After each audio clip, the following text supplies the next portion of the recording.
Hello guys and welcome back to my channel. So in this video I will tell you that how to add editor to your Facebook page. So before starting the video I want you guys to watch this video until the very end and make sure to like this video and subscribe to our YouTube channel for more tips and tricks like this one.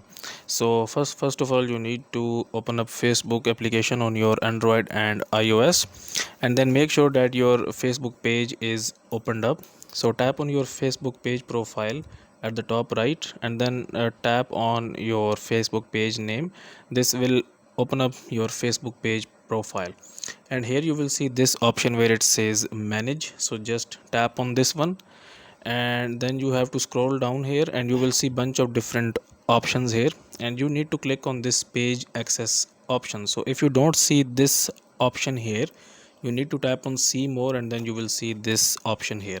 So just tap on page access here, and then tap on people with Facebook access. So just tap on this add new, and then tap on next here, and now enter the name of the person that you want to your page as an editor. Okay, so just type the name. I will type this name here, and I will just tap on this name here. Okay, so now this person basically has these tasks that he can do, and if I wanted to make this person as an admin of the page, I will just turn this option on. Okay, so for this I will turn this off, and now when I will tap on this give access option here, he will become a new editor to my Facebook page. So guys, if you find this video useful, kindly like this video and subscribe to our YouTube channel, and I will see you in the next video.